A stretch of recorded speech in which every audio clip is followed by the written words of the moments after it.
All right, we are back with the 105th edition of the Quarantinecast. I've got a special guest coming on. He's got a fight coming up in December. Been a fan of his for a long time.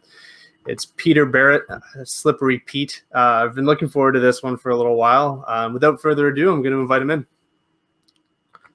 Hey, man, how you doing? Hey, what's going on, brother? Thanks for having me. Oh, thanks for coming on. I've been a fan of yours for a little while now, so I appreciate you taking the time. Oh, absolutely, man. My pleasure. This is the first time the mustache is making an appearance. It's Movember, so I had to get rid of the beard, and I'm doing it for prostate cancer. It looks hilarious. Oh, nice. So first things first, man. How's the pandemic been on you? You got a fight in, but overall, how has it been on you and your family? Man, it's been crazy. So originally, I was scheduled to fight Steve Garcia in April, and that fight eventually ended up getting canceled because of the nationwide lockdown. At that point, like all the gyms had closed, nobody was really training, and it was really hard to train. That being said, my girlfriend is also a nurse in Boston at one of the really big hospitals. So her life was crazy at work every day, having to work around the pandemic and corona positive people all the time. So we had like a couple juggling acts going on at once. But once everything calmed down and we started training again, and all those brain chemicals were working properly, everything got much better real quick. Did I see that there's new restrictions there in that area? Like, are they shutting things down at night? Is that new, or is that just something I heard and it's probably not accurate at all? No, Charlie Baker had like this big press conference for Massachusetts today and pretty much said there's like a recommended curfew from 10 p.m. to 5 a.m. All restaurants have to pretty much shut down by 10 and have everybody out and home. Which is really weird. I think it's restaurants, gyms, any sort of social places that people could gather have to be shut down by 10 p.m. But I think it's really strange. I'm pretty sure if I heard correctly that in that same address, they said that they don't believe people are catching corona at restaurants, but they want the restaurants to be shut down by 10, which sucks because outside of fighting, I also bartend, and that's like a big hit on my pay my bills money. Yeah, it's how's it going to affect your training? I mean, obviously, news of your fight coming up. Do you know if there's anything there? Are you still going to be able to train? Is it going to hinder you in that regard? I mean, I was at Lauzon's today, and Joe stays pretty hip to all that stuff, and he didn't mention anything. But that being said, we may have been grappling before the press conference went off. But as far as I know, from what I understand, it's like a curfew. They're trying to get people in their houses a lot sooner in the evening than anything else. So I think training is going to be fine. I think the way that the gyms that I train at are handling it are in accordance to the health department. So I don't think it's going to interrupt too much unless it gets worse. Who knows? Like I told my little brother today, I'm like, dude, next week is going to make the summer look like a walk in the park after this election, regardless of which way it goes. With that being said, man, you've got your fight. I mean, I was very excited for it. I mean, lots of eyes on Chase Hooper. So, what's your thought on that matchup? I think he has really solid jiu-jitsu. Obviously, he's won Pan Ams as a brown belt, but I think his striking sucks, and he is game. He's dangerous, but in his last fight, we were really able to witness and see that with a solid, sprawl anti-jiu-jitsu approach, you can keep that fight standing and punish him. Do you think it's harder to prep for a fighter like that? I mean, obviously, you know what he's going to do. He's going to try to take you down. But is it easier? Is it more difficult to fight someone who's such a specialist? No, not really. I mean, I know he's going to be looking for my legs. We've been drilling and covering that position a lot, making sure that I have a game plan for any situation that arises. You know, if this is where he attacks, this is my defense. If this is where he attacks, this is my defense. So we're just really learning those situations and those positions a lot, and then starting to roll from those positions. So it's giving me the ability to explore and see the limits of what's safe in every direction. So in that respect, no, I think it makes it a little bit easier because we can grab some low hanging fruit of the most dangerous situations he can put me in and prepare for him, and then outside of that, just get really crisp on my striking and on my stand up, because his stand up is lazy. He throws really long ones and twos and falls in. He strikes and falls in, strikes and leaves his chin out, and he gets hit a lot, and he takes a lot, but that's the opportunity that we're going to capitalize on, staying inside of that jab and really putting a beating on him. You have to imagine working with a guy like Joe Lauzon. When you go from wrestling and rolling with Joe Lauzon, there's not really much that he could offer that you aren't seeing day in and day out. So how significant has Joe been, not just for this fight but throughout your career? Oh, I mean, Joe's been awesome. I linked up with Joe, let's say 2 years ago, and I've been going over there a few times a week working with him one on one. Obviously, when everything was open, I was at classes regularly, but he's been very instrumental in the second half of my career as fighting, as far as like that neuroplasticity and remembering that I can learn new things and seeing my progress on the ground, impacting my progress on my feet because my brain's just in this really like state of learning and if you learn in one area you learn in another because I just feel like that's the way your brain works. So by adding him in later, it really helped reinvigorate certain things. I'm sure you're going to dissect this fight inside and out, and I'm sure he's going to do the same with your Zalal fight. I want you to break down that fight, and what's the biggest lesson you learned from that loss? I would say the biggest thing that I learned from the Zalal fight is that you're going to need a gun to stop me, because I don't know too many people that would be able to get back up and fight for 3 rounds after a spinning heel kick like that.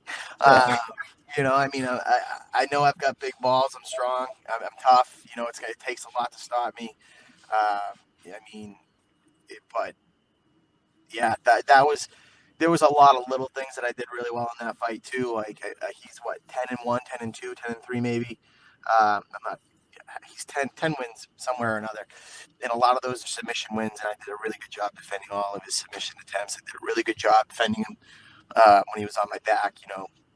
My jiu-jitsu game stepped up really hard for that fight, especially where it was a last-minute thing where we focused on some really specific things for him that have just carried on into my everyday practice, in all my grappling. So tough as shit, and a lot of good work with someone backpacked on me, attacking my neck nonstop. I want to talk about that area. I mean, there's so much. There's like this crazy wave that's coming out of New England right now with guys like Calvin Cater, Rob. Does that like add a little bit more motivation, a little fuel to your fire going into this one, seeing the success out of that region? I mean, it's always yes and no. I mean, to live comparatively is no way to live, but to try to ride on someone else's momentum is always a good idea. I mean, there's a lot of talent up here. We're finally getting the recognition that we deserve, and like Rob, Calvin, Randy, Emrod, um, you know, even Kyle Bachniak. He's not in the UFC anymore, but he was recently. I mean, everybody, we're putting names up there, so we're finally getting the respect that we deserve, which is nice. I want to talk a little bit about your early days in your career. I mean, how old were you when you got signed to the UFC? Was there a time where you were like, maybe this isn't going to happen, and or was that dream always still there, regardless of the age? So I got signed last summer after fighting on the Contender Yeah. Series. So I was 33, 32, right before I turned. No, I had just turned 33. Um, but yeah, I mean, there was a lull there when I went to 8-0 and then fell to 10-3. I mean, that was a pretty harrowing spot in my career that kind of really made me second guess everything. But the people that I keep around me kept me motivated and helped keep me focused to keep me on the path to get me here. What ultimately drew you to the sport? I mean, when I think about what got me into it. It was Rampage Jackson tearing down the door. That was that was the moment. That was like, okay, I like these guys. But was there one moment where you're like, okay, this is the road I want to take with my career? Yeah, I mean, it was probably right after my first amateur fight that I lost, a decision to, and it was just like, it just lit a fire underneath my ass. And like, I wanted to fight again that night. Like, it just, it just, like, it lit a fire under my ass. I don't know how else to explain it. I knew that that's what I was here to do, and that's what I wanted to do, and that I could just put everything into it and push forward for it. When I kind of built this platform at the beginning of the pandemic by making matchups, like after every event, I'd be like, so and so should fight so and so. That being said, is there a matchup that I know you're probably not going to look past Chase Hooper, but is there a matchup in the division or outside of the division, whether it's realistic or not realistic, a guy who used to fight that you like one day would be like, you know what, I'd love to fight that guy, whether it's someone you idolize, someone you disliked? I mean, I've never really thought that way about it. So if I were to give you a name right now, it would really be on the spot. But my game plan coming into it was, get my first 3 or 4 fights out of the way, rack up some wins, and then start calling people out. So I haven't even really put too much thought in or time or energy into that. Building on that note that you just pointed out, you wanted to get some wins. I've had a conversation with guys like Kyle Nelson, and they said that they don't feel like they're part of the UFC roster until they get that W. Do you feel that way? Man, Kyle's a good dude. I know Kyle. Me and him trained together back at Team Alpha Male a few years ago. He's a kid from Canada, right? He's a lightweight or featherweight. Yeah. We actually we lived together for a week while we were out there. He's a super cool dude. But yeah, absolutely. Like, I'm in the UFC, but I don't have a win yet. It says, my record, UFC 0-1. I need that thing to say 1-1, 2-1, 3-1, 4-1, 5-1, 6-1. Hey, look at this guy. He's here to stay. So definitely it'll be better with a win. Most definitely be better after I put Chase Hooper away. And I couldn't go without asking this question. I mean, you've got one of my favorite nicknames in the sport. How did that come about? So Slippery Pete, it came about. Came from my stepdad. Actually, we had like a family party over at my mom's, and we had been drinking, eating good food, having a grand old time. And we were recounting and reminiscing about all these vacations that we had been on. And one of my stepsisters, she was like, "Oh, I remember this one, that one, this one, that one. I remember all these times that we went away as a family, but I don't remember Peter being there." My stepdad, and he was a little bit older, and at his time, he's since passed away. And we had been drinking wine all night. He looked up and he goes, "Who, Slippery Pete? He was always there, but he was out chasing the women."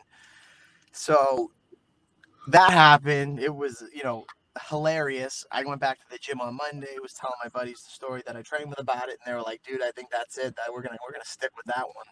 And that's how Slippery Pete was created. Man, I love that story. You usually hear about, the way you fight or something like that. And the fact that it originated based on that was, yeah, I was quite the man whore when I was younger. And apparently everybody thought it was hilarious. And that's where it came from. Oh, that's great, man. I love that. I love that.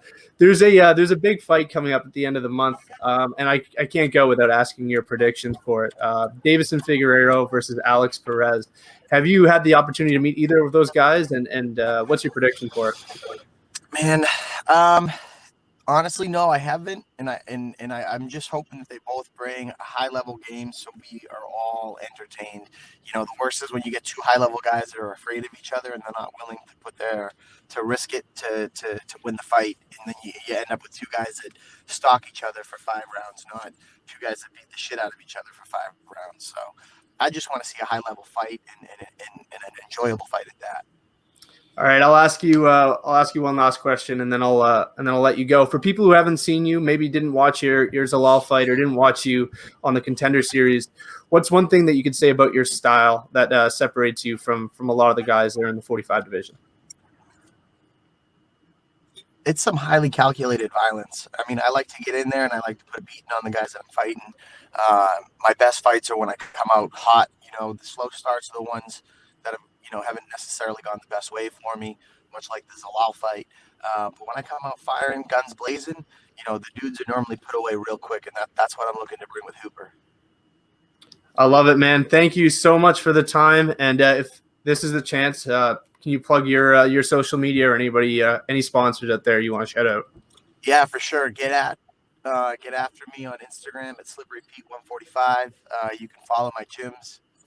It's Sit Boston, SYT Boston, Lauzon MMA, Skill of Strength, a couple of sponsors, Sheath Underwear. That's also how I am connected with Kyle Nelson. He's got a good sponsorship with them too. Sheath's been awesome for us. Butcher Box usually hooks it up. I always sell my T-shirts. If you guys want to get in on some of my merch, let me know. It's always affordable, and dude, just follow me on Instagram. I keep it hilarious. All right, I will. I'll definitely be reaching out for you. I want one of those. I want one of those sweaters, man. I like it. And thanks again, man. I appreciate the time, and the best of luck in December. Most definitely, dude. I appreciate it. All right, all the best. Peace. All right, there you have it, man. Slippery Pete Barrett. I've been a fan of his for a long time. Also, make sure you guys donate if you haven't for prostate cancer. I'm wearing this thing literally to raise money for prostate cancer. So, without further ado, man, if you guys can like, comment, and subscribe, it's the least you can do. I have to wear this. So the least you can do is like, comment, and subscribe. Until the next time, man. See you guys later. All the best.